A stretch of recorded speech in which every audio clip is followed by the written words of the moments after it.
Get started and start talking a little bit. Give it a second. Tristan's already in here. The goal is 70 likes on the stream. I was doing the stream last night with RB, and Tristan was in there, and Tristan was showing me love in his comment section. It's quite hilarious what he is. We need to mod him. On God, I need to mod him. I really do. I need to mod that guy. I know, right? All right. Let me you see here. I was gonna say we got a couple people in here. So what is going on, everybody? Welcome back to another Bring the Juice Colts podcast live stream. You got me, you got Cody there, and today we have a very special guest, Colts Law himself, Lawrence Owen.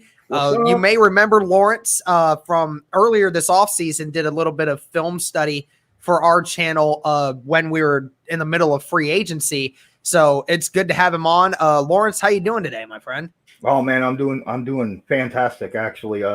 Training camp is in go, man. A lot of news coming out. I loved your I watched your interview with Frank Reich with all the other guys. I thought that was great. So I just watched that today, and I'm just here ready to talk some Colts football, man. That's cool, man. Glad to have you on here. Yeah, like you said, guys, make sure to check out those interviews. We did a couple of those with Chris Ballard and Frank Reich. I was able to get some questions out of them. Truly remarkable chance, to be able to do something like that. No, it may not be crazy for a lot of people, but that's something I'll remember forever. And hopefully we get another chance of that later on as training camp goes along. Let's get some quick comments in here first before we get started on the stuff. 70 likes. Tristan Tillman's already on it, guys. Make sure 70 likes on the stream. I want to see it. Our highest is 54. Can we beat that? And make sure to subscribe. You already know what it is. Miles already saying hi. Let's go Birds HD. He was in the RB's chat yesterday and said he subbed. Good to see you, friend. Good to see you in there. Justin Whitmer's in here. Of course, Justin's always in here.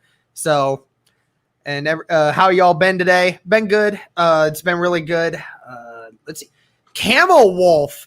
Bro, you found your way over from RB's stream too. What are you doing over here? This is another one of those Cowboys fans that always tries to troll RB on his channel. So I can't wait to hear what Camo is going to be doing. But Reese KFN's in here too. What's up, Reese? Good to have you in here, sir. So, yeah, if you guys couldn't tell by the title of this video, this live stream is basically going to be us breaking down weeks 5 through 9 of the Indianapolis Colts season. Cody and I had them going 3-1 through the first the first 4 games of the regular season. Lawrence, just so I can kind of know what you think, they got the Jags on the road, Vikings at home, Jets at home, and the Bears on the road. What's your record for them through the first 4 weeks? Oh, the first 4 weeks I had them going 4-0. Okay. 4-0. Yeah. All right. I like the confidence on that early. Oh, yeah, I really do. Because, well, I mean, a lot of people want to go off on the Vikings, but I'm not expecting their running back to be playing because he's already talked about holding out, and they don't have their starting wide receiver no more. So I think the Colts, and it's going to be in Indy. I mean, come on. I just see the Colts being able to handle that one, be able to score more points because the Vikings are kind of handcuffed offensively. And then, I mean, I'm not going to say anything about the Jags or the Jets because obviously everyone who knows this league, you should have the Colts over them.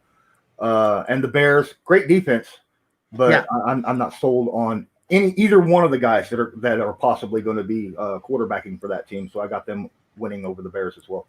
That was why I was weirded out when Andrew and Cody said that to me about them saying the Bears were going to beat us. I said, look, their defense is great. Don't get me wrong, but their offense is just not really good right now. The best player they got is David Montgomery, and David Montgomery's not even a top 10 running back.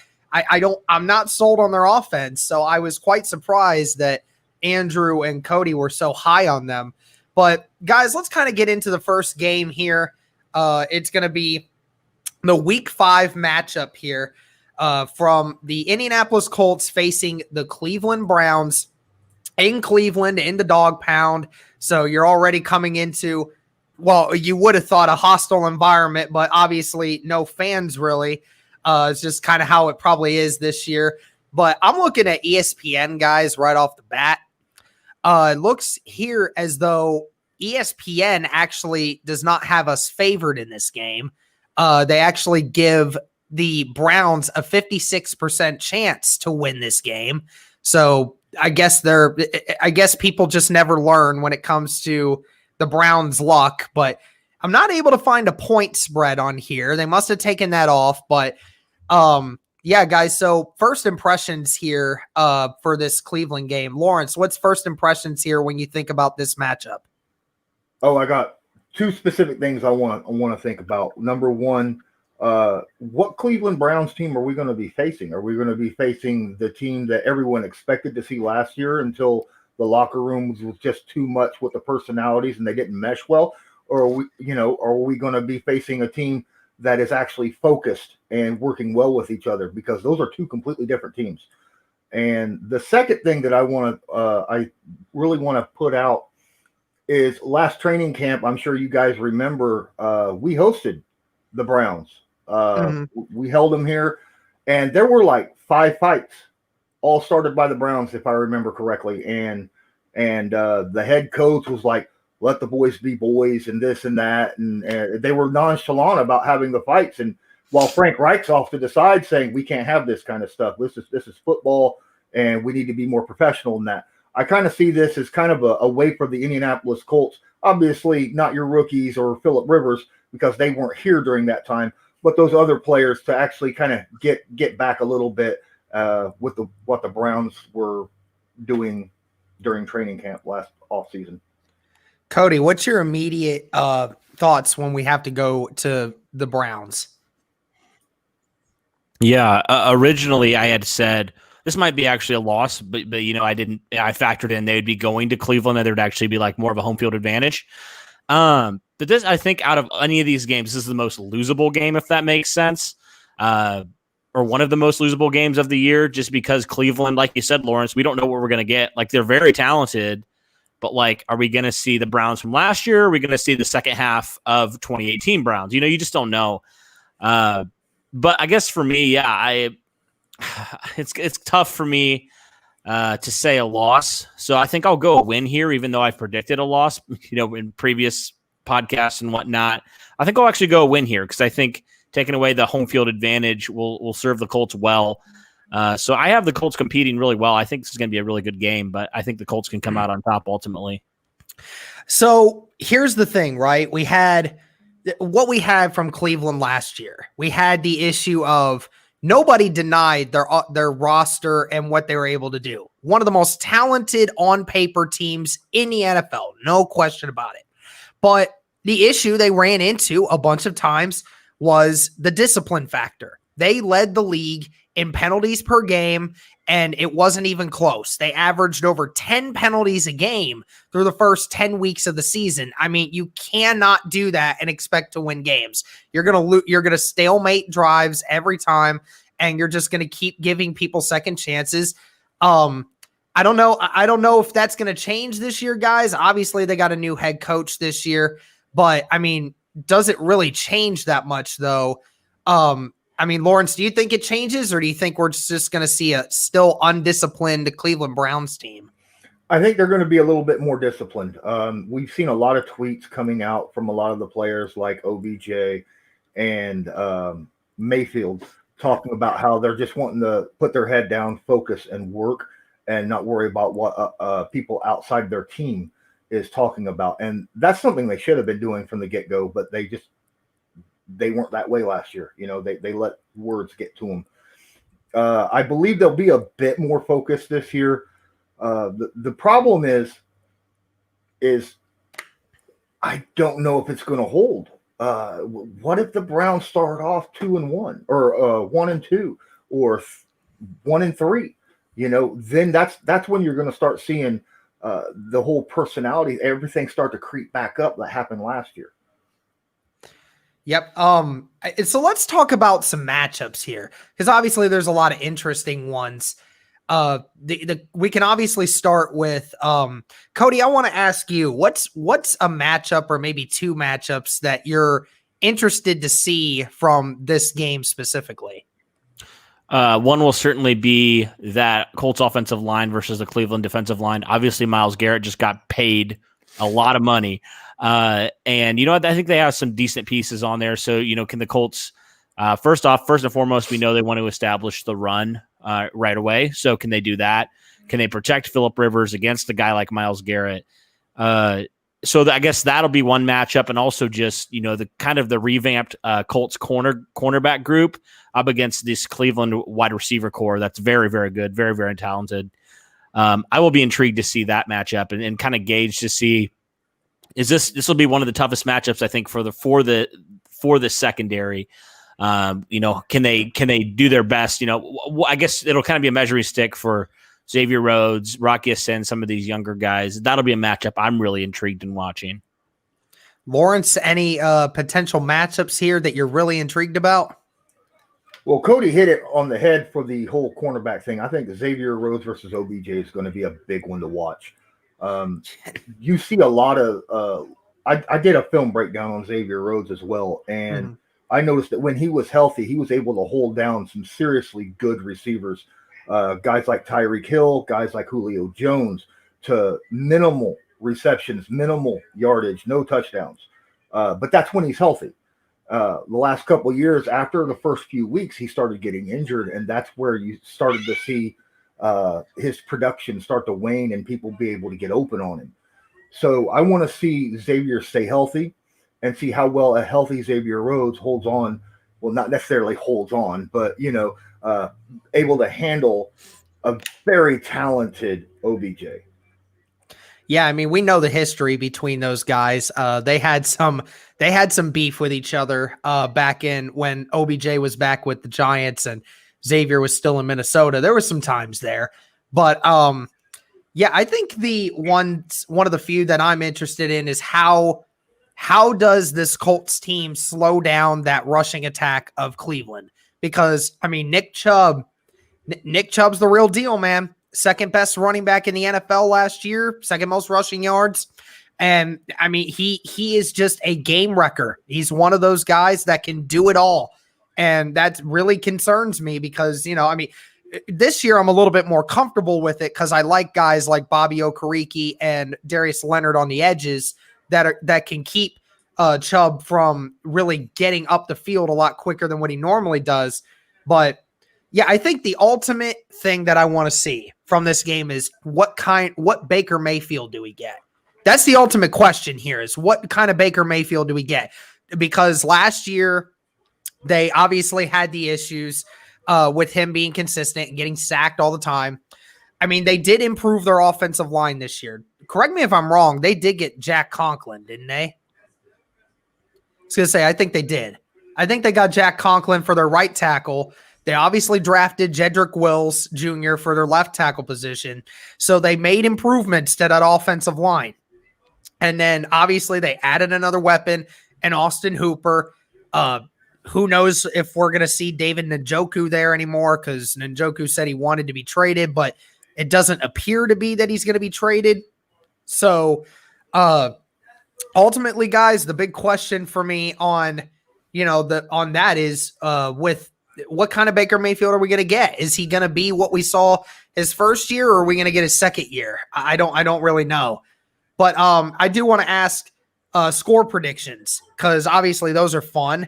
I know that some things will probably change by week 5. Some injuries will probably happen and things of that nature. But Lawrence, we'll start with you on that. What do you think here? What's your score prediction for this? If you don't mind, I want to tack on a little bit about what you said about Nick Chubb being the real deal. I agree, but we also got to remember that the Colts run defense was tied for 8th in the NFL last year in yards per carry allowed. And we got one of the best run defending defensive tackles in football in the offseason. So I think that's going to help out a lot. Score predictions. I really don't like doing score predictions because a game could go so many different directions, right?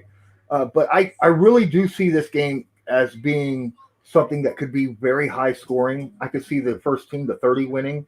I could see something around 35-27, 35-30, something like that. But honestly, I just don't see how Cleveland can stop the run game. They got a better pass defense, in my opinion, with their pass rush and their secondaries, guys like Ward and them. I believe that the Colts will be able to run on them and do a good job, especially with one of the best offensive lines in football and the duo of Mack and Taylor. Cody, what are you thinking? Yeah, I'm probably right up there too. I think it's going to be a higher scoring game because I think you have some high profile kind of offenses that could be more of a shootout type of game. So I'm right there, high 20s, early 30s. That's kind of where I'm thinking, this game's going to go. I think it's going to be a very tight game. I think the Colts might have to, make a last minute drive to win the game. So I'm going to say Colts. Ooh, let's see. Let's say Colts 31, Browns 28. The Colts went on a Chase McLaughlin because we just talked about this. He's going to be the kicker, we think. Chase McLaughlin field goal to win the game. That's my prediction. There you go. Yeah, I'm going 35-31 here. That's my prediction. I'm with Lawrence here. I think this is a high scoring game because you got two very talented offenses.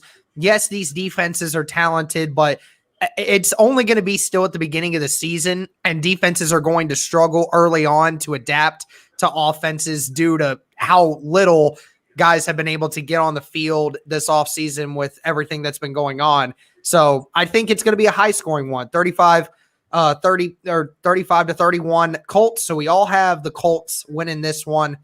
So let's get into some comments here before we get into the next category here. Eagle season's in here. Hey, Eagle season. Good to see you in here, man. Do y'all think the Colts could win your division? Because I think it's a 3-track race. I've been saying all along that I think the Colts have the best opportunity to win the division this year. I think it is just a foot race between the Titans and us because those two teams are the most complete in the division in my eyes. So I don't know, Lawrence, you kind of gave me that look. I don't know if you're disagreeing with me or not, but let's hear it. I think a lot of people are sleeping on this Texans offense. I think this Texans offense, passing wise, is going to be freaking phenomenal. I think they'll be better than they were last year. Granted, they don't have. I'm not saying they're better without Hopkins. Obviously, Hopkins one of the best receivers in the NFL, but now he's got 4 legitimate wide receiver targets, and he's not going to be sitting there focused on one guy to throw the football to all the time, just sit there and zone in on Hopkins over and over and over. He's going to have to be able to get through his progressions. I think having this is actually going to make Watson a better quarterback, and in turn his offense is going to be very, very potent. I think their defense is not up to par compared to Texans and the Colts though, but I still have them running at least 8-8. I got the Titans running 9-7. I got the Colts going 12-4. Okay. All right, Cody, what are you thinking here? Yeah. I mean, I think obviously the first two are clear cut with the Colts and Titans. I mean, I think that on paper, those two will be fighting for it. But yeah, I think the Texans aren't a team you should sleep on. I mean, obviously Hopkins was a big loss, and they lost DJ Reader. They obviously lost Clowney when they traded him. So they've lost some pieces, but they're still. I just have never. I've learned to not sleep on guys with good quarterbacks, right? Like Deshaun Watson's a good quarterback, and no matter how much talent you take away from him, I feel like he's still going to keep you in contention. So, yeah, I mean, really, I think it will be between those two teams, but I think the Texans could very well surprise a lot of people as well. So I agree, Lawrence. See, Lawrence, the only thing I'm taking into account when I talk about the Texans is that I don't trust their wide receiver core to stay healthy at all. I really don't have any confidence in this wide receiver core staying healthy. Will Fuller's never had a full season. Brandon Cooks has had how many concussions? 3, or maybe even more, actually. And Kenny Stills has just never really been a true number one guy. So, I get it. It's talented. Don't get me wrong, but I just really question the health of that entire group. They got Randall Cobb too. Yeah, they got Randall Cobb. Randall Cobb was a number one wide receiver for a lot of his career, but it's just, I don't know. Maybe that was just the way Dallas used him that was bad, but you're right. Randall Cobb is definitely a decent wide receiver. See, when you have 4 or 5 really good receivers when they're on the field, you can have 1 or 2 of them hurt at the time because you still got 2 or 3 of them that are out there on the field, So I could see them having injuries like they have in the past consistently, but you're still going to have those really good receivers. Fuller can take a top off a defense. Cooks can take a top off a defense. Yeah. Stills is a pretty decent receiver when he's called upon. And Cobb has just been around the league a long time and knows how to get open in pressure situations. So, and yeah. I like this comment from Reese. D-Hop was their third down guy. Always catches the ball. He can even beat you deep. I mean, it really is. I mean, have you guys ever seen D-Hop drop the ball? I think I only can recall one time. I don't see many times when he does actually drop the ball. So that's kind of why I have Hopkins as my number one wide receiver, just because I don't see this guy ever drop the ball, and just the way he makes these spectacular catches. I mean, I just see him make more catches that I don't see anyone else in the league make outside of OBJ, and OBJ only catches the spectacular balls. So, I mean, that's why I have D-Hop over them. Yeah, so I actually want to ask you guys, because we were asking this on the stream last night. Where do you guys rank Deshaun Watson among your top quarterbacks? I had him as my 4th best quarterback. RB was like, I cannot put Watson in my top 6. But I'm like, I think Watson, if he had a better offensive line, because he's had a trash offensive line throughout his entire career so far, only has had one reliable target in DeAndre Hopkins, virtually no running game, and not really a lot of tight ends to throw the ball to. He's still taking that team to the playoffs practically every year. It's true, they may not win a lot, but I mean, he still takes them. I mean, Andrew Luck had that problem for multiple years before he got where he was. So, I mean, I saw Lawrence do the number 3. Cody, what's yours? I'm trying to think the other quarterbacks that I would put ahead of, like, obviously we got Lamar, which ridiculous that Lamar was ahead of Patrick Mahomes. I'll just throw that in there on the NFL top 100. It's the players. We're not supposed to take it seriously. I don't. So I got those 2. I'm trying to even think of like you got Aaron Rodgers, but like obviously he's not what he didn't have the best season last year. So I mean, yeah, I think he's 3 or 4 for me, honestly. I think he's right up there. I think if you give him, some of the weapons that some of these other quarterbacks have, I mean, really, yeah, I would put him up there. So I agree. I think he's definitely a top 5 quarterback for me. And if he gets more weapons, gets a better offensive line, gets a running game, I mean, they're just going to take off. So as a Colts fan, I hope he doesn't. But we know how good of a quarterback he is, right? He's led the Texans to the playoffs years after years. And so for his sake, hopefully they get more of a balanced attack and protection for him. But yeah, he's definitely my top 5 for me. What's scary I've got Lamar number 4. Yeah, I know. Really? I was mad. I would have put him at number 4 last night. I got Russell Wilson. That was my other one. So Russell. So I'll put him at 4. Mm-hmm. I've got fine with me. Patrick, Russell, Deshaun, and then Lamar. And the only reason Lamar is so far down the list is because he needs a specific type of offense in order to be exceptional at where he is at right now. Yep. And that's why I knock him. That, he doesn't translate to every offense. He translates to only the way his offense goes. Heck, I even put Wentz above Lamar Jackson, because I think Wentz, you could throw him in any system and he fits better than what Lamar does. But here's a good question from Eagles season. Who's going to have a bigger impact? Which rookie has the bigger impact on this offense? Jonathan Taylor or Michael Pittman? Lawrence, who do you think? Michael Pittman. Think so? Oh, yeah. There's a reason for that, though. I'm not saying Jonathan Taylor's a bad running back. He's an exceptional running back. But the thing is, the Colts were a run-centric team last year. So it's not really going to make that big of a difference going from running to running. right? Michael Pittman adds a different aspect to the passing game, which is going to actually help the team overall. And he's just going to make a bigger impact in that sense. Gotcha. And Cody, what do you think? Is it Pittman for you as well? I think so.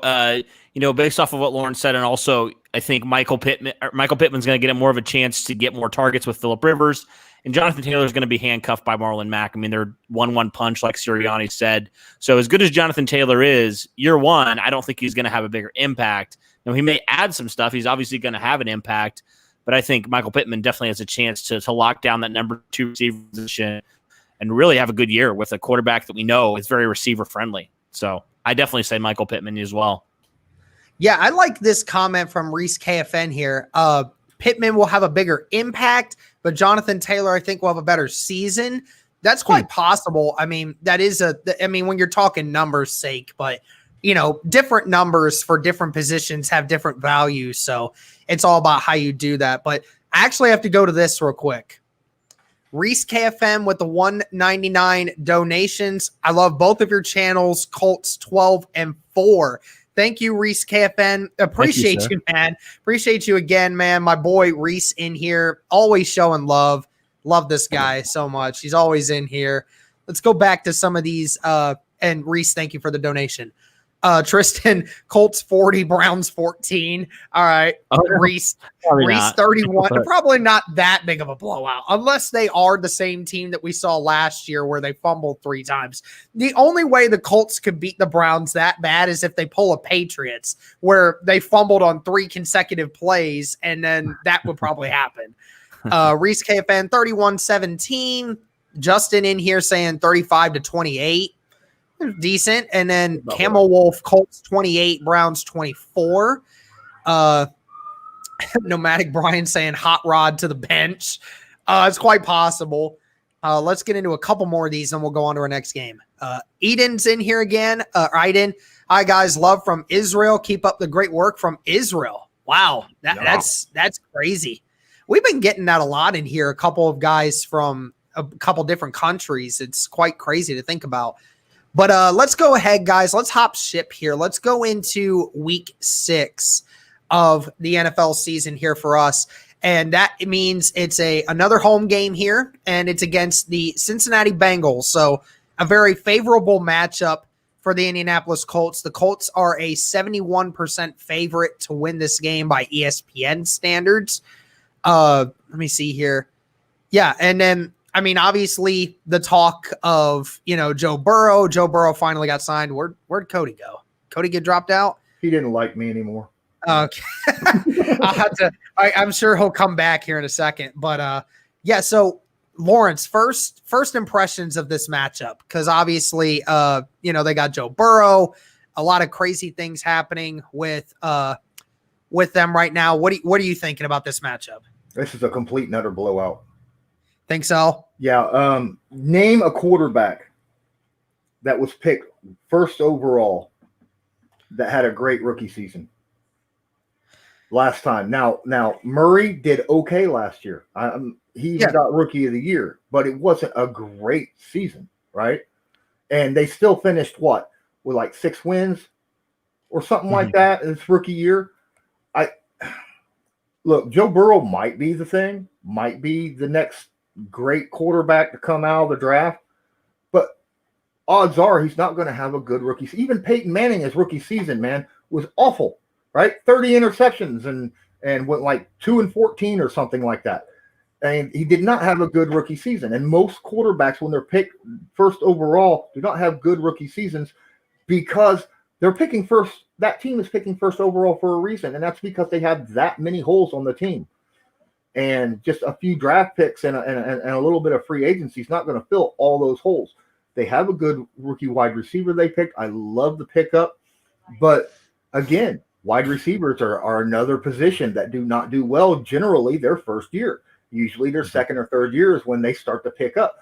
So I can honestly see, and the Bengals defense ain't great. They got Atkins, and that's about it. Their offensive line is terrible. And I could see the Indianapolis just plowing through them. I could see a 40-17 game. Okay. What are you thinking, Cody, for first impressions of this matchup?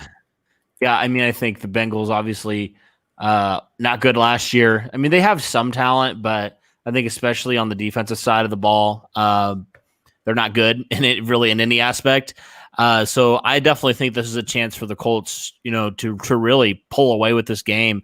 I really do think it's going to be a blowout as well, especially with the lack of preseason games and the lack of an offseason for a guy like Joe Burrow. I think it's going to hurt his development. So I think the Colts defense is going to feast on Joe Burrow here in this first matchup they play against him. So, yeah, I definitely think it's going to be another blowout. I think it could be 35 to 10. Like, I really think it could be that kind of game. So I'm going to go that's going to be the score I'm going to stick with there. But I think this is one of the easiest games on the Colts schedule this year. I mean, this has to be the easiest one on the schedule for sure. I mean, it is the Bengals, and it's one of those things that Lawrence hit it on the head that, the rookie quarterback, you have a defense that's still missing a lot of pieces. The offensive line still not great. I don't anticipate them to stop DeForest Buckner in any way, shape, or form in this game. I don't know who they have to even compete with a guy that size. So I am interested, guys, to see who the matchups are that you think would be interesting. I think the most difficult matchup that we're going to have in this, and it's one that could give us a few troubles, is if this guy's healthy, AJ Green. That's the ultimate issue here. Still a top 10 wide receiver in the league when healthy. So who knows how he's going to connect with Joe Burrow right away. Because obviously having to learn from a new quarterback, but that's going to be the ultimate question for me is who's going to slow down AJ Green or if he's going to actually contribute at all. But that's the only matchup I can think of as of right now for what this team can do. Lawrence, what's a matchup that you maybe be interested in seeing? I got two matchups. I mean, Geno Atkins is a heck of a tackle, and I'd love to see our offensive line against him. We've seen it before. Another matchup, our run game against Joe Mixon, because like Chubb, he's the real deal. Joe Mixon is solid. He did not have an offensive line at all last year and still blew up the stat sheets, right? So those are the only two real big things that I'd really like to see. Cody, what are you thinking? So matchup wise, yeah, I mean, I think I agree with what all you guys are saying. I think, it'll be interesting to see Mixon versus this run defense, especially with DeForest Buckner and the additions the Colts have made on defense.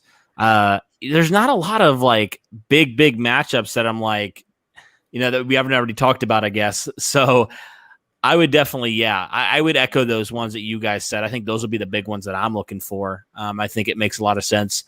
If we can stop Joe Mixon, I think you can stop that offense. And just some of those young Colts corners up against, some of the AJ Green, Tyler Boyd, T. Higgins, all those guys. It'll be interesting to see if they can hold their own against some of those guys. Yep. So score predictions here, guys. I mean, we all were kind of saying this would probably be a blowout. I'm interested to see what kind of blowout scores we're thinking here. I think we already said it, but that's cool. I'll say 40-17 was mine. I think he said something like 35-10 or something. Yeah, 35-10 was mine. 38-13 for me. That's probably what I'll do. Let's go Birds here with the Titans 9-7, Colts 11-5, Jags 2-14, and Texans 10-6. Not in that order. Okay, that's interesting. Eagles season saying, who do you think will have a breakout year for the Colts? I'll just say this right now. I said on RB stream last night that for my hot take this year, Darius Leonard's going to have 200 tackles on the year. I know that's probably not likely to happen at all, but I mean, the guy did have 162 his rookie year, and he didn't have DeForest Buckner in this improved defensive line up front. So maybe there's a change. Maybe. And we know the Maniac is really wanting to get in there and working right now because you guys have all seen the video of him outside the facility wanting in, but they won't let him in. So what do you guys think? Who's going to have a breakout year? Lawrence, who's going to have the breakout year? Well, hey, on your whole Darius Leonard 200 tackles, even if he did that, he won't be the first Colt to do that, right? I mean, I guess so. I mean, it's just Jeff really Herrod had 200 tackles in a season. that's crazy. Wow. That's crazy to think about. Yeah. I got one for each, one for defense, one for offense. If Kamoka Couture can stay healthy, I think he's going to have an absolute blowout breakout year. I think he'll have double-digit sacks and probably be top 5 in the league in quarterback pressures. Okay. And offensively, again, if the kid can stay healthy, Paris Campbell can be a very dangerous wide receiver, and I think he'll be one of Phillip Rivers' favorite targets because he'll be going over the middle, where Rivers really likes to throw the football and drag routes and stuff. He will find him wide open all the time, and a lot of good yards after catch. So, yeah, those are my guys.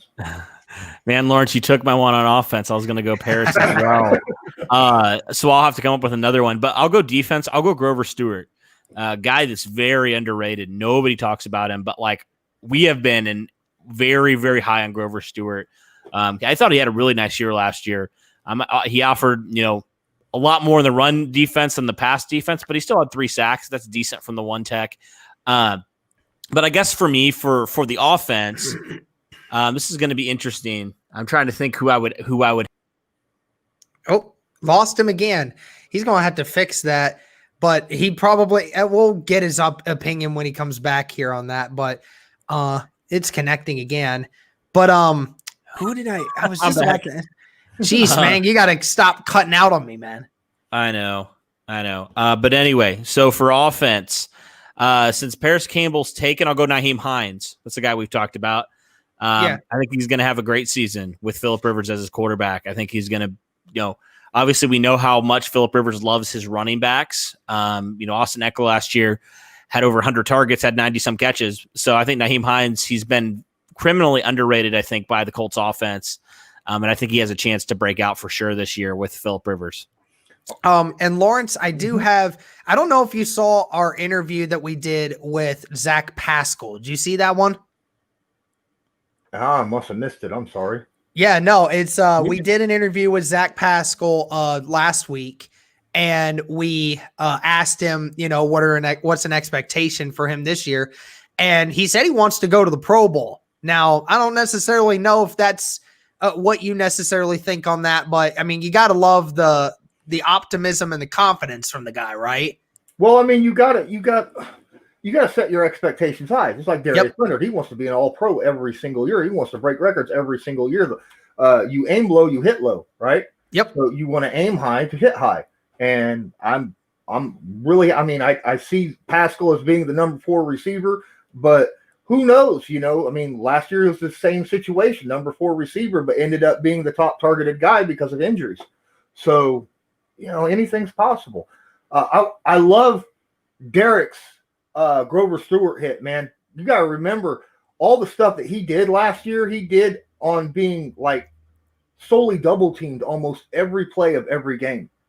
And now they're not going to be double teaming him all the time because the guy right beside him is DeForest Buckner. Yeah. Right.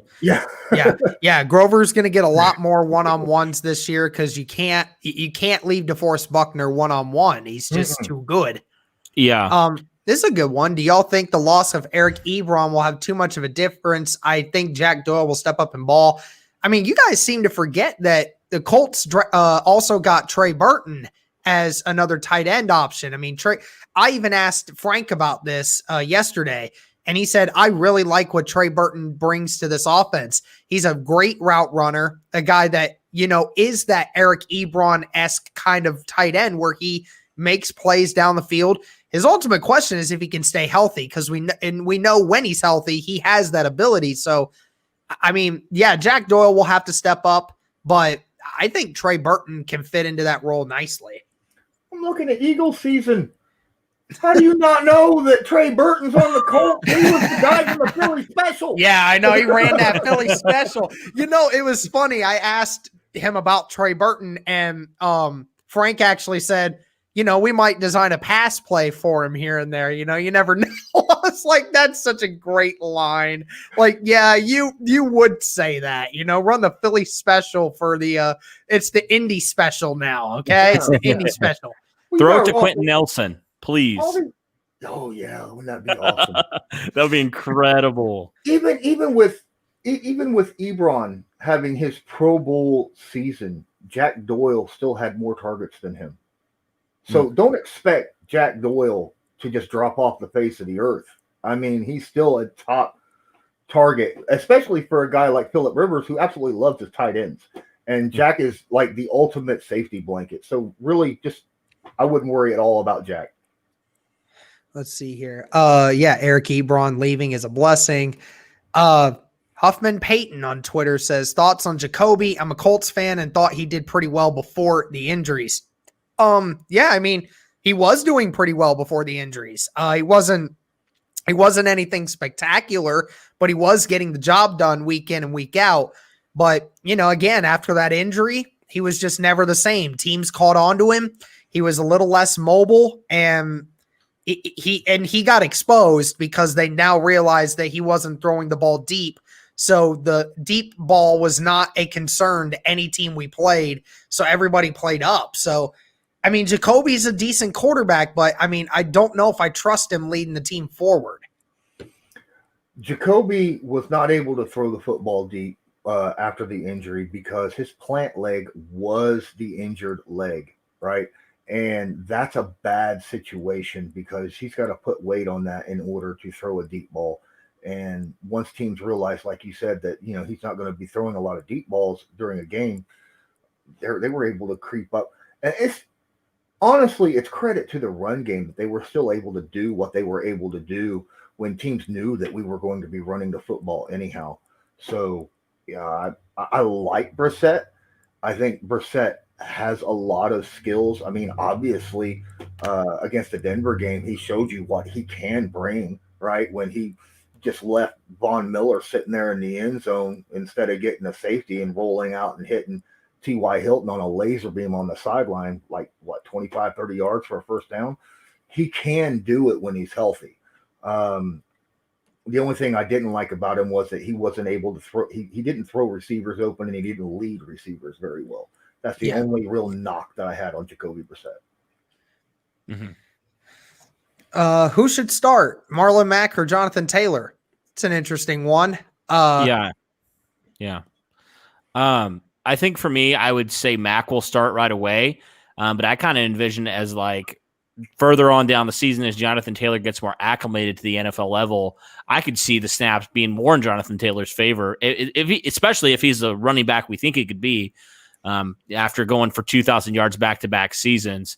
And then Lawrence adds about Mack's fumbles, or Taylor's fumbles, not Mack's fumbles. Mack doesn't put the ball on the ground, but Taylor does. He has fumbled. I think he said 18 fumbles in 3 seasons.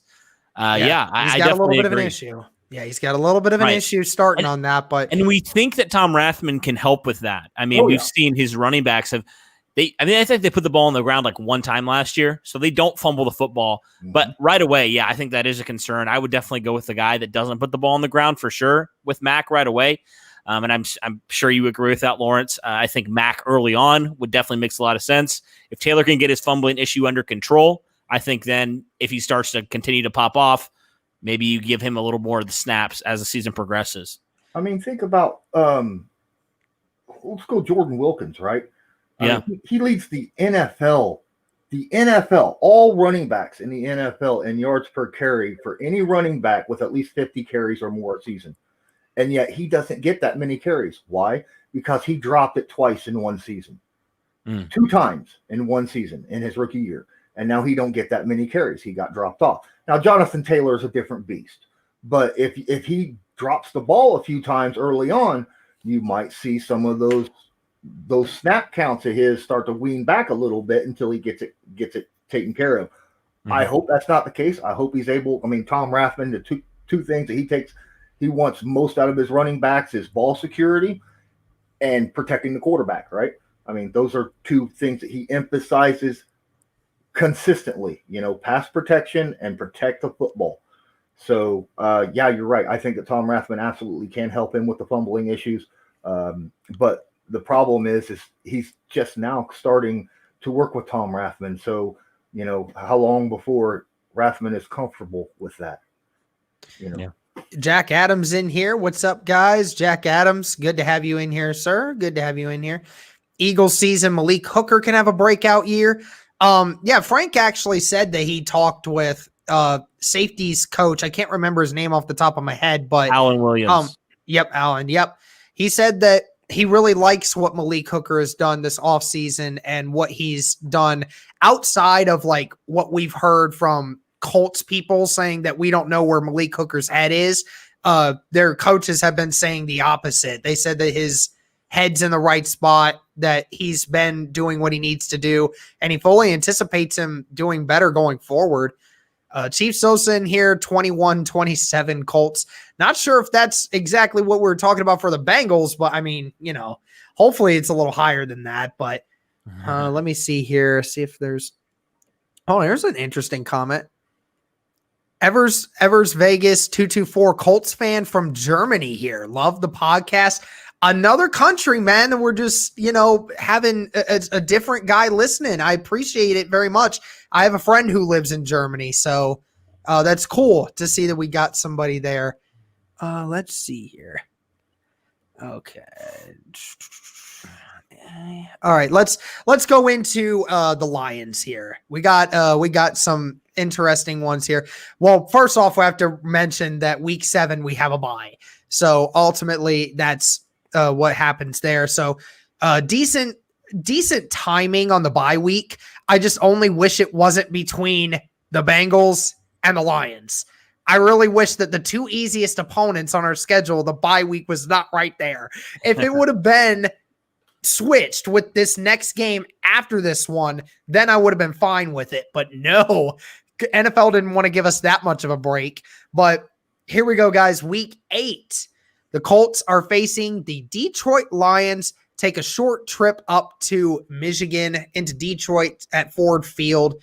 I've actually been in Ford Field. It's really nice, a really nice stadium. I actually got a tour of the place when I was working an event there before. But it's a really nice place, and it hosts the Detroit Lions. ESPN has us as favorites to win this game, but only at 59%. So they're not giving us the great benefit of the doubt here. Things might change, though, as the season goes along. Some things could happen. But first impressions here, Lawrence, what are you thinking when you hear about this matchup? Okay. So, first off, Matt Stafford is criminally underrated as a quarterback. All right. What he has done with absolutely no help is just amazing. The Detroit Lions as an organization are just known for having super great talent, super great talent, and not giving them any help to show and showcase that talent. It started way back with Barry Sanders, and then you had Megatron. Then they got Matthew Stafford, but then Megatron retired because he was sick and tired of not having help outside of Matthew Stafford to throw him the football. He needed someone on the opposite side to take a little bit of pressure off of him. Stafford is a great quarterback. The only thing this season, the Lions have actually went out and tried to get people to put around Stafford. They went out and they drafted offensive linemen. They picked up offensive linemen in the draft. They went out and got wide receivers for him. They got a running back for him. I think that this is a great situation for Stafford, but it's the first year that they've done that. I think this offense is on the up, but with Slay leaving, the defense is on the down. Mm-hmm. So I see the Colts winning this, but don't be surprised if Stafford and this offense is able to keep it close into the fourth quarter. Yeah, Cody? Yeah, I mean, I agree. I think if Stafford stays healthy, I mean, the Lions, I know it was only a few games last year, but the Lions were a pretty darn decent team last year when Stafford was healthy. That's just the issue. He got hurt last year. Obviously, when your star quarterback is hurt, your season's not going to go well. But yeah, they gave him more protection. I like Kenny Golladay. I like their running back situation. I think their offense is good. But yeah, like you said, they lost Darius Slay. Their defense, I think, is just not great, so that'll probably hold them back from being one of the better teams in the league this year. And again, it hinges on can Stafford stay healthy this year. I think if he can, I think that their offense will be pretty good. As far as predictions go, I'm probably going to go 24-17. So I think it's going to be a little bit of a closer game. But I think ultimately the Colts win just because they have a little bit slightly better defense, maybe a lot better defense than the Lions. And I think that'll just ultimately be the difference, and the Colts offense will make up for it. So that's where I'll go for that. Just to answer this question, do all three of y'all have a channel? Well, Cody and I are the co-hosts of the Bring the Juice Colts podcast. Lawrence, you wanna drop yourself in here real quick? Yeah, you could. Lawrence Owen. My name, well, you can't see it because we got you asking about it, but Lawrence Owen is actually my channel. I cover the NFL and the Indianapolis Colts, but I cover the NFL in general as well. And I do a lot of film breakdowns. So, all right, there you go, guys. Be sure to follow this guy. He definitely has some great film breakdowns. I enjoy listening to him all the time.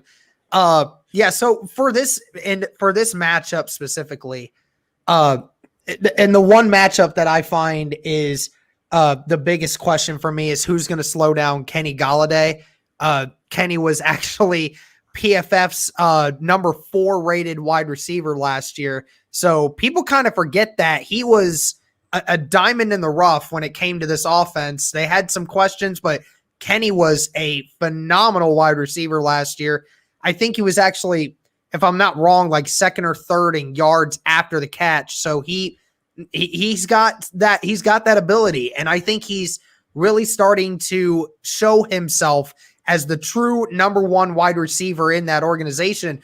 For so many years after Megatron left, we were like, who's it going to be? Is it going to be Golden Tate? Is it going to be Kenny Golladay? Is it going to be this other guy? Who's going to step up? Well, Kenny Golladay has answered that question. He's ready to take the reins. So, and I think that Matt Stafford's a better quarterback than what a lot of us give credit for.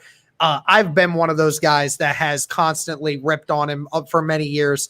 But, I mean, I think in the NFL currently, he actually has, since Andrew Luck left, Matt Stafford actually has the most fourth quarter comeback wins in the NFL. So this guy definitely is clutch. He does have that ability.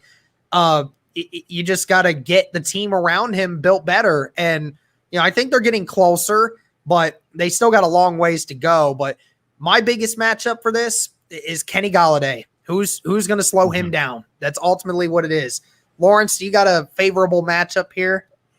I agree on the whole Kenny Golladay thing, and I think we should actually put Rocky Sin on him and instead of Xavier Rhodes. I like Rhodes a lot for certain types of receivers, but the play style of Rocky Sin being physical in your face type of corner and being able to have a good free safety over the top like Malik Hooker, just in case, something happens and he breaks away. I think that's something that Matt Eberflus should look really hard into doing when it comes to facing Kenny Golladay. Cody, anything? Yeah, my thing is, can you get pressure on Stafford? Because if you can, you have a chance to win. I think that's the biggest thing for me. Getting pressure on Matthew Stafford, bringing it up the middle. I know they have Frank Ragnow, who's a pretty decent center. Actually, did he switch to guard now that I think about it? Is he the one guy that switched to guard? I can't remember. But he's in the interior. And I think you have a chance to get some pressure with the DeForest Buckner, with Justin Houston. Obviously, we think Kamoko Toure is going to have a breakout year. I think you have a chance really to get some pressure on him. And if you can, I think that'll be a big, because obviously the Lions, they have some talent at the running back position, but nobody's really established themselves quite yet. So you just don't know. But they have some talented guys. Like Kerryon Johnson's very talented. And then obviously the guy they drafted this year, they've invested some, early round picks and some running backs. So, but yeah, I think the biggest thing for me, like with playing against any good quarterback, you got to get him down, get pressure on him, make him uncomfortable in the pocket. And I think if you can do that, obviously Matthew Stafford's a good quarterback, so you can never really stop him. But if you can slow him down a little bit, then give a legitimate chance to pull out a victory here and maybe force him to make a few errant throws and whatever else happens. I think that's kind of my big key, along with stopping Kenny Golladay. Eagles season, thinking Muhammad could have a breakout year because of the addition of DeForest Buckner. Interesting. Cody and I have said that we liked Muhammad. Lawrence, I don't know if how you feel about him, but I think he's definitely got talent. It's going to be a throw up, really, because I'm curious to know who's going to be taking over Jabal Sheard's spot. Is it going to be Ben Benagu? Is it going to be Muhammad? Will Teray be over there a lot? Because we've seen him over there his first 5 weeks of the season last year. So it's really who's going to take on that right end spot now that Jabal Sheard's gone. Right. I almost feel like Kamoko Teray would be kind of the backup to Justin Houston. It would be between Benagu and Muhammad, because I feel like they're more similar to Jabal Sheard than Teray is at this point. I think Teray is obviously the better pass rusher, but they're better overall players. They're better against the run. I mean, that's kind of my thoughts on it. I don't know if we watch a lot more film than me, Lawrence, so maybe you think differently, but I feel like those two guys are kind of more in that mold a little bit more than a Teray is. But yeah, I definitely agree. It's going to be an interesting battle to watch. I think a really underrated battle to watch in training camp to see, there you got a lot of young guys in there. Who's going to step up and who's going to take it? You got some talented guys. Now it's their chance. There's a reason why you didn't sign some of those outside defensive end free agents, because you believe in some of these guys and you want to see them step up. So definitely agree. How many wins do you think the Colts will get this season? I was saying 10. You said 12, season. Lawrence. I'm saying 11. Okay. So we're kind of on the same general. All right. Here's a good one. Who's all three of yours favorite dream free agent signing this season? Somebody that either we did get or we could have gotten, or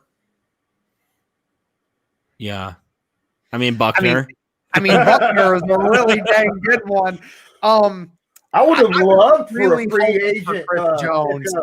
I was really hoping for Chris Jones. I was, even after, I was still hoping, but that was a really good one. I'm not gonna lie.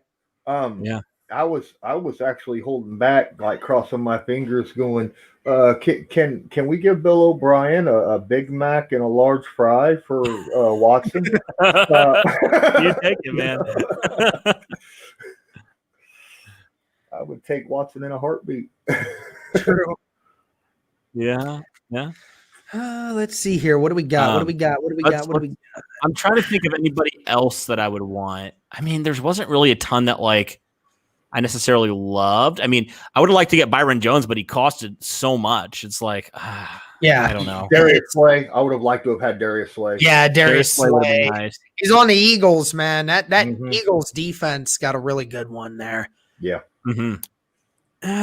Offensive line depth for me is not that great right now. We obviously have a bunch of young guys who's not really had a lot of time to showcase their talent, but we got enough guys, but able-bodied guys, who knows?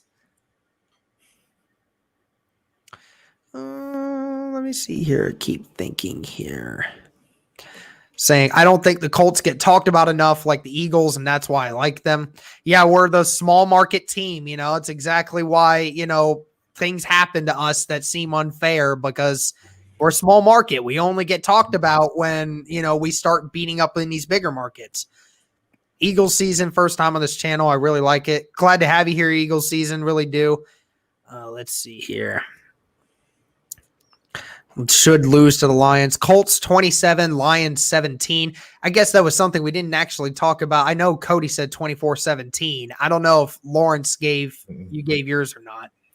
No, like I said, I think that Stafford's one of those guys very much similar in the style of Andrew Luck that can really kind of will their team to be in a game even when they're overpowered. Because I think the Colts just overpower the Lions right now talent-wise.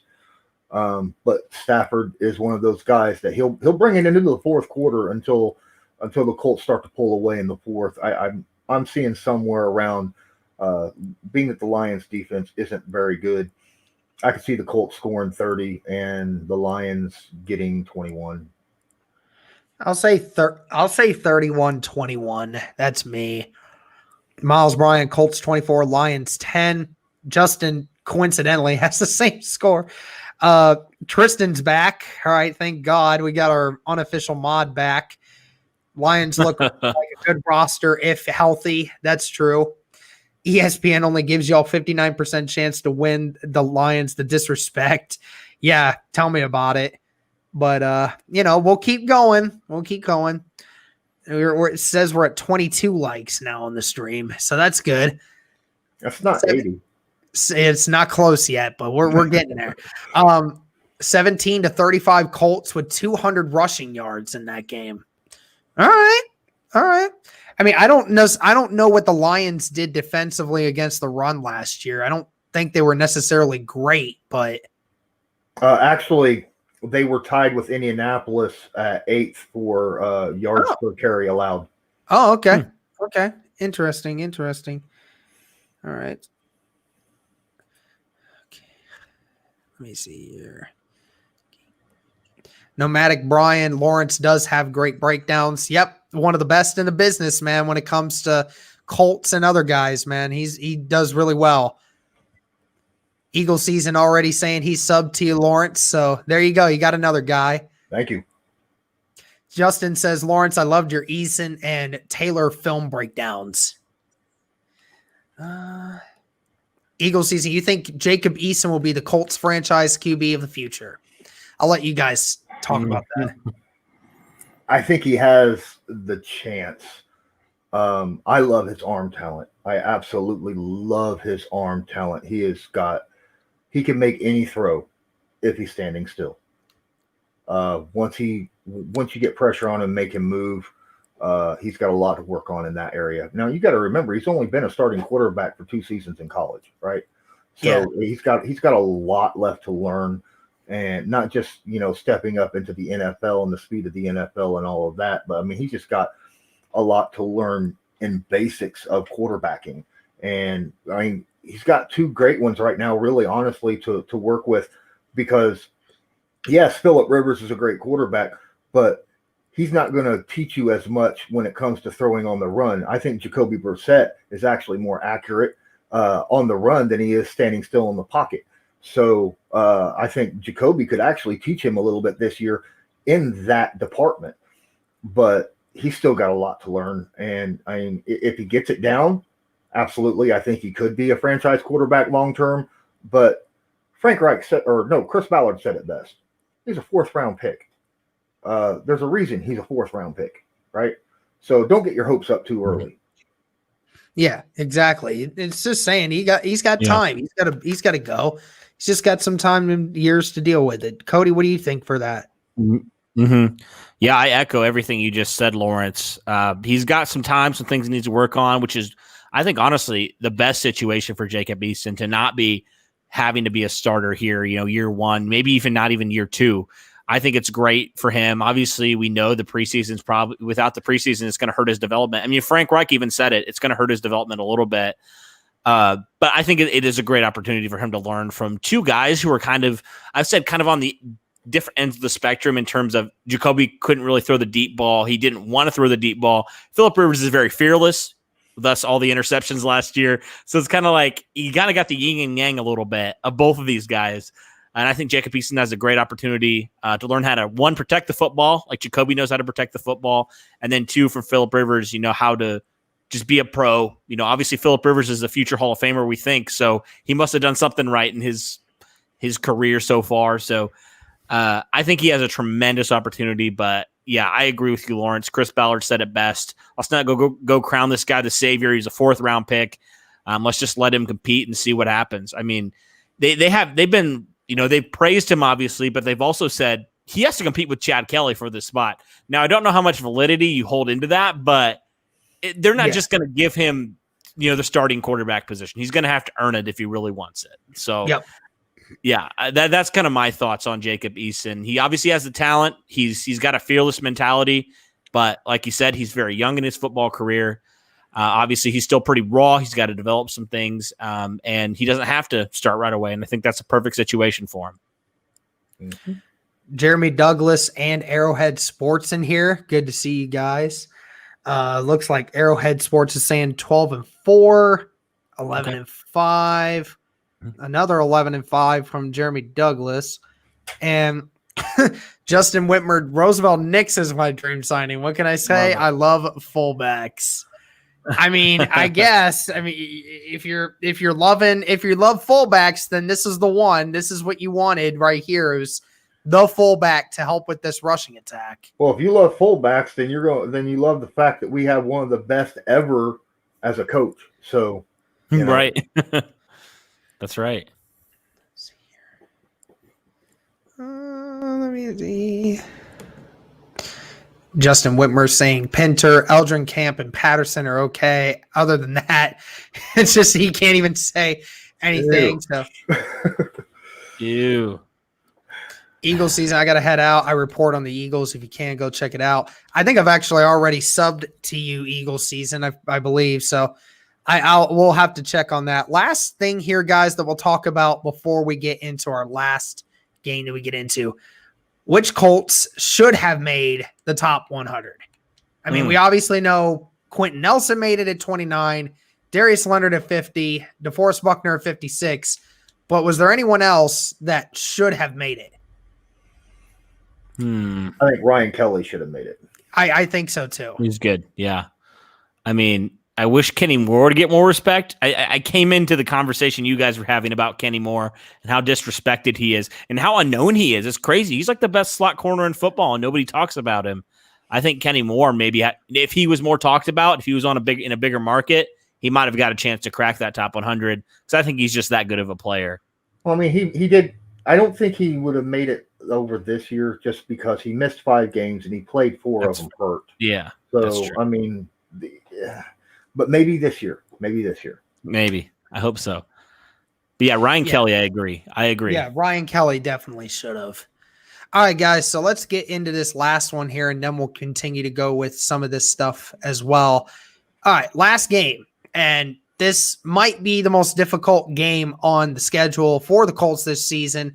Week 9, the Colts are at home to take on the Lamar Jackson-led Ravens. ESPN has the Ravens as the favorites at 64%. So, not as crazy as I thought it would have been. Okay. But, the Ravens are the early favorites. And, obviously you would expect that because you have the reigning MVP in Lamar Jackson. Lawrence, I think that you come into this game and you have to think that's what your game plan has to go around, right? Like, how do you keep this guy from running and making plays with his feet? Yeah, that is exactly what you got to come into this game looking at.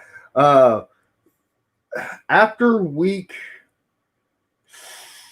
6, I believe, last season, he only had 1 game where he threw more than 25 times. So that tells you right there that they were not expecting him to throw the football very much. But don't let that fool you. I did a breakdown on him. The kid is accurate.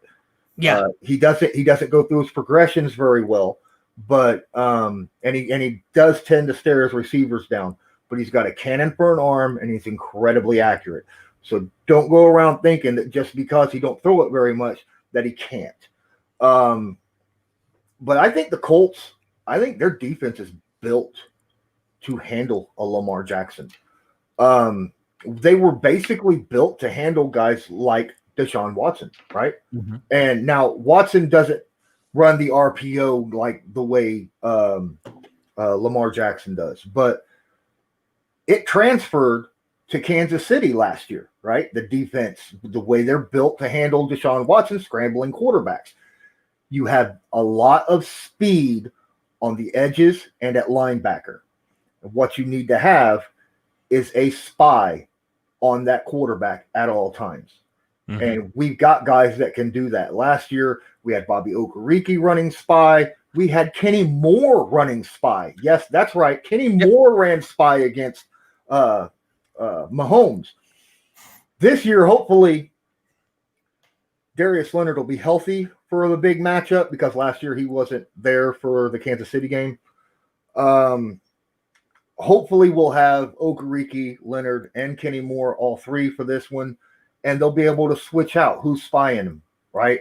That way Lamar will not know who's doing it and who's actually doing the coverage for running and pass defense. He won't know who to watch that's going to be covering him, because if we can do that, I think you can't stop Lamar Jackson. He's just too talented. But I think you can slow him down enough to where as you can get him frustrated. And if you can get him frustrated, you've got him beat. Yep. And the Baltimore Ravens have got a very, very good pass defense.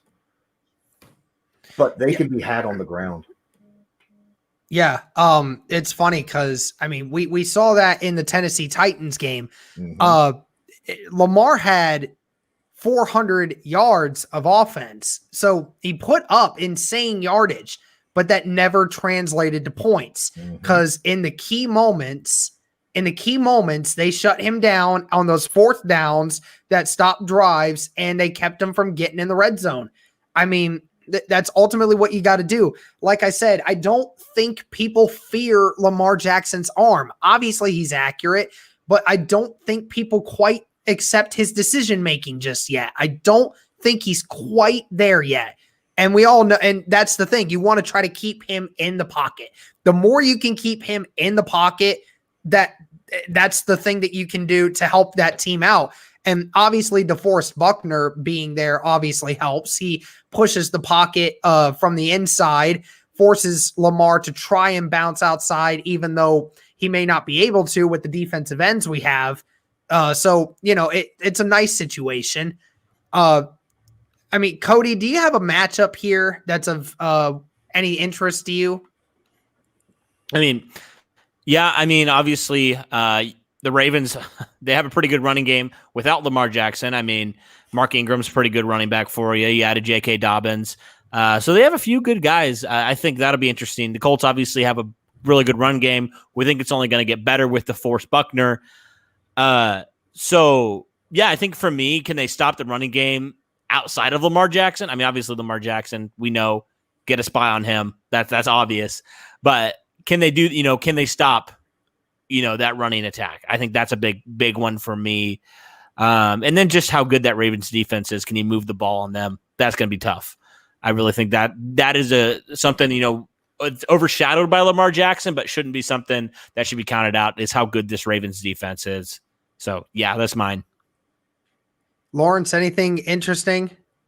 This is a game that I think is going to be won or lost in the trenches on both sides. On both sides, just like Cody said, can you stop the running game with or without Lamar Jackson on defense? On offense, the Colts have got one of the best offensive lines in football. The Ravens did too, and there last year you saw Derrick Henry run it right down their throats. Yep. We have a running back, and this will be week 9, right? Or what I'm saying is we have a running back that by week 9 should be getting his full turn of carries that runs very similar to Derrick Henry, only he's faster, right? Jonathan Taylor is a bulldozing running back. He really is. Watch him. Watch how he runs. He can run right over you. He could just do slight moves so that your tackle does not fully hit him, and he's able to run through arm tackles with no problem, and then just break away with massive 4.3 speed. I could see it as long as the Colts are able to move the ball consistently on the ground. This is going to be a close game. Yep, I totally agree. So, score predictions. What are we thinking score prediction wise here? Cody, we'll go with you first. Gosh, this is a really good question. Oh, I think I lost him again. There we go. Oh, yeah, I think I'm losing him. I think he's yeah. I think it's going to be a little less scoring than the last couple games, so I'm going to go. Okay, I don't know what that was. It looked like hold up, I was losing you. You are. We're still losing you. Hold on a second. Hold on. I'm going to remove you, Cody. Come back in. Okay, come back in. Hold up. Oh, right. there we go. Now Sounds I good. caught him. Now I caught him. Now you're good. You're back or was back. Whatever. Jesus, Cody. Always having issues, this guy. You told him to leave. I did tell him to leave. That is me. I did do that. But okay, we'll let him say it in a minute. Lawrence, what are you thinking here? What's a score prediction for you? I have to give it to the Ravens only because I've given some games earlier on in the season that I think could be close anyhow. And at this point, I've got the Colts being 7-0, coming into this game. Baltimore's a tough team. And so Yeah. I'm going to give it to Baltimore just because I don't see the Colts going 8-0 in the season. But I think it's going to be not low scoring, but I think it's like a 24-21. And I think it's going to be near the end of the fourth quarter when the Baltimore wins. So. All right. So that's the first loss. Cody, what's your score? Yeah. And what I was trying to say was I think it's going to be a little less scoring than the last game. But I do think this is going to be a loss, unfortunately. The Ravens are just so good. It's hard for me to say the Colts are going to go in there and beat them, and especially with not really home field advantage anymore. So I think it's going to be, for me, 28-17 Ravens. I think the Ravens they're just unstoppable. I think Lamar Jackson is just, as much as you want to spy him, he's Lamar Jackson, and he's the MVP for a reason. So that's going to be my game. I think that's going to be the biggest loss for the Colts this year by 11 points. So that's going to be my prediction. I have us losing 34-17 here. I just think that, like Lawrence said, it's just something about even if there was home field advantage, just Baltimore coming in, the Colts are going to be facing the three easiest cupcake teams they've had this season outside of Cleveland. I can't even call Cleveland a cupcake. I would say the Jets would be cupcakes more than anything, but they come off the Bengals and the Lions. And then even though they might be a little healthier, the Ravens are just so good all around right now. They're just such a well-built team. So I don't see anything happening and changing that. So, all right, we all have us going 3-1 through these 4 games. So, Cody, you have 7. You have 6-2. I have 6-2. Lawrence has us going 7-1 through the first 9 weeks. So, for Colts fans listening, we're all on the side of the Colts having a winning record and doing really well. Let's get into some of these comments. Eden said, "Don't wake the Chad fan group." Oh my! Chad Kelly is the savior. Oh, stop! We love messing with Chad Kelly fans. There's a few of them on here in our podcast group, but I think they all hate us now because I haven't heard a comment from them in a while. But well, when we broke down the quarterbacks, we kind of trashed Chad Kelly, and that was like the most disliked video out of the entire series looking at the position groups. So there's a Chad Kelly fan base out there still. Oh, there still is. Yeah. There's people that are rooting for Jacob Eason to do terrible. So that way Chad Kelly still keeps that 3rd spot. Oh, word. It's crazy. Kenny Moore's the best slot corner in the league. Yeah, we agree. 40-21 Ravens. Okay. Yeah, with the sad faces. Yeah, I agree. Even though I picked the Ravens to win, I'm not saying the Colts can't.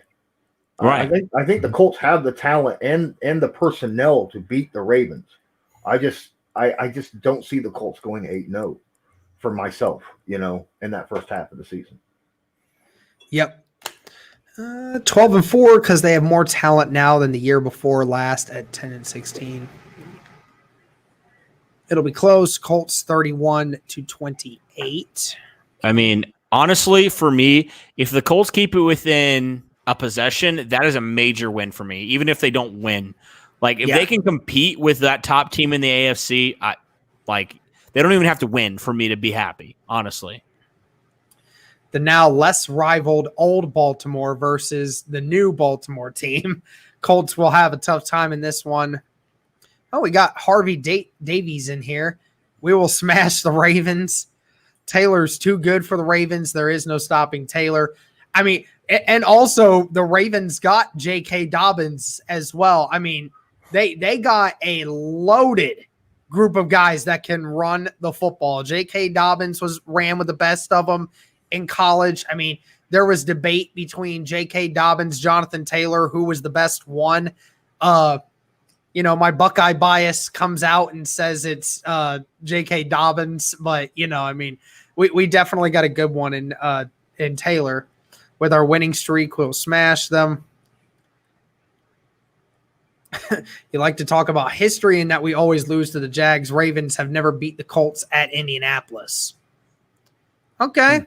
If that's something that we're looking for. Oh, great. My friend Josh is in here too. Ravens 10, Colts 24. I do not for the life of me see us holding them to 10 points. There's no way. There's no way. I think a couple more things here, guys. We're probably going to hop off here in the next 10 minutes just because Cody and I have a meeting we have to get ready for here soon. But, we're spam something in the chat, guys, what you guys want to hear from us. We're here for another 10, 15 minutes, talk about some stuff.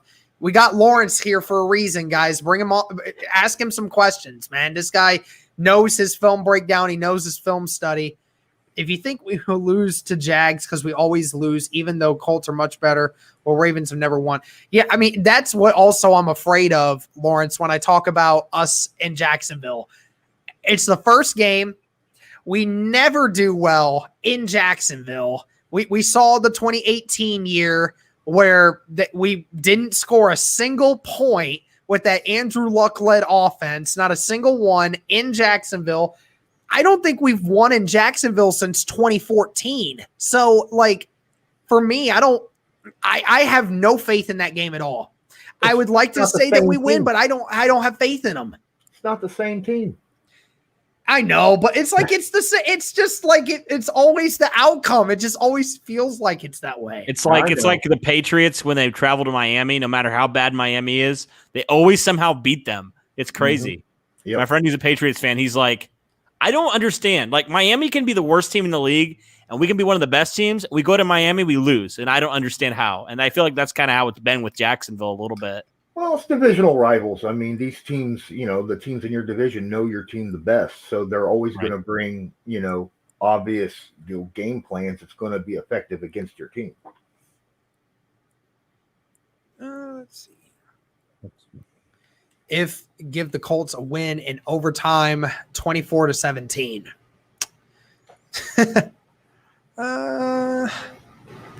Taylor will eat yards like a fat kid at a Golden Corral buffet. Hey, it's a good analogy. Taylor was the second best running back, I believe, for yards after contact in college over the last 2 seasons. He was averaging 5.5 yards per carry and I think he had after contact was 4.5 or something. And don't forget, he only played 3 seasons. If he would have played a 4th season in college, he would have shattered the all-time college record. Oh yeah, shattered it. You don't average over 2,000 yards a season on the ground in 3 seasons, and not be something special. So yeah. And everyone wants to accumulate that to, he runs the ball 300 times a season. Yeah, but that's still 6 yards a carry. That's still really freaking good. Right? That's still really good. If my running back gets over 5 yards a carry, I don't care how many times he runs it. That's a good run every time. I don't care. Yeah. That's how old school football used to be played. I don't know why people forget that. That's how you wear teams down. That's how you kill a team's defensive morality, is run it down their throat. If you keep averaging 5 yards a carry, defense is like, well, what the heck am I supposed to do? We have to put 8 in the box, and then you put 8 in the box, and you find out that in college, Jonathan Taylor still ran 4.5 yards a carry with 8 in the box. It's incredible what this guy's able to do, even with the amount of people in the box. He's a yards after contact just machine, honestly. Mm-hmm. Yeah. Yep. Mhm. Justin Whitmer trade LaRaven Clark for Zach Boehner. Oh. We actually did a video, like, what was it, a couple weeks ago, Cody? It was like a couple weeks ago, I think. It was a couple weeks ago about like the worst picks that Chris Ballard's ever had. And, you know, it was kind of difficult to actually make up the whole list because, I mean, there's not a ton of these. There's a couple of them, but not a ton of them. But, I mean, is Zach Boehner, I think to Cody was actually the was the worst one. I think mine was Terrell Basham, but At least Zach Banner's still in the NFL. I mean, Terrell Basham's still in the NFL. He plays linebacker for the Jets. I mean, almost all of his picks over the last 3 years are still in the NFL, and that says a lot considering, you know, Grigson, a lot of his picks were out of the NFL by their third year, you know? So, Wow. I mean, yes, they might not be on the team, but that first year, he wasn't picking for the Chuck Pagano, or he was picking for Chuck Pagano's team. He wasn't picking for Frank Reich and Matt Eberflus. And when Matt Eberflus came in and Frank Reich, they had a completely different defensive setup. They had a different style of offense they were playing, and most of those players weren't going to translate well into the new schemes. Right. And, you know, it's one of those things that even the late draft picks that Ballard has been getting over the last 3 years have been contributing to this team. Anthony Walker, a late round pick, and is now one of the most underrated linebackers in all of football. I mean, Darius Fountain, we think he can make the roster this year, got potential for sure. This year, I don't know what to expect from some of the guys in the later rounds. I expect Rodgers to make this group because I think that his ability to return kicks alone is what makes him just so spectacular. Even if he really isn't much of a corner in the end, I think just what he can do in the return game is amazing. Oh, you're not going to tell me that he's going to be the punt returner, though. No. Nyheim Hines, absolutely. He's kick returner. He's kick returner, not punt returner. Because Lawrence, I don't know if you saw this stat or not, but somebody put up a list of the top 5 punt returners from last season. Nyheim Hines was third, but the only interesting fact was Nyheim Hines only had a combined 9 punt returns to where he actually tried to return it. The other guys who were above him had anywhere from like 35 to 40 attempts, and he had more touchdowns than the two of those guys combined. I mean, it's incredible that Nyheim Hines in a fourth of the snaps or the fourth of the attempts did more than what those guys did combined. I mean, makes you think if he could continue that, Nyheim Hines is about to light the league on fire on punt returns. Well, what was really impressed me is, did either of you guys go to training camp last year? Yeah, I went. Okay. So Cody, I'm sure you were there then, and you've seen some of the workouts that they were doing for punt returnings, and there were multiple times Nyheim Hines would fumble it. He would muff the ball when it would come to him.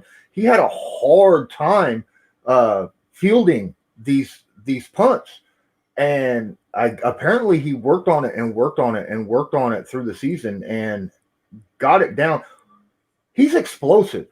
If he could just make sure that he holds on to that ball, he is a dangerous returner. Yeah. He is. Yeah, for sure. It's crazy. Just like last year, he almost took 3 to the house in that same game. I mean, and that was something I was like, if he could just hold on to the ball, like I would obviously prefer him over a guy like Chester Rogers any day of the week, because Chester Rogers, like, he just never shocked me. Like, he never was, I don't know the word. He never really was like scary. You know, if I was like thinking of punt returners, I was like, he's okay. He's decent, but he's never going to take the top off of a returner. You know, he's never going to take the top off of anybody. Like, he's just not that type of player. He's solid, but he's not going to do that. Nyheim Hines just has so much more home run ability in my mind. So yeah, Nyheim Hines now definitely is able to not fumble the football. I think it's going to be a great year for him. I really do. There's an interesting one here.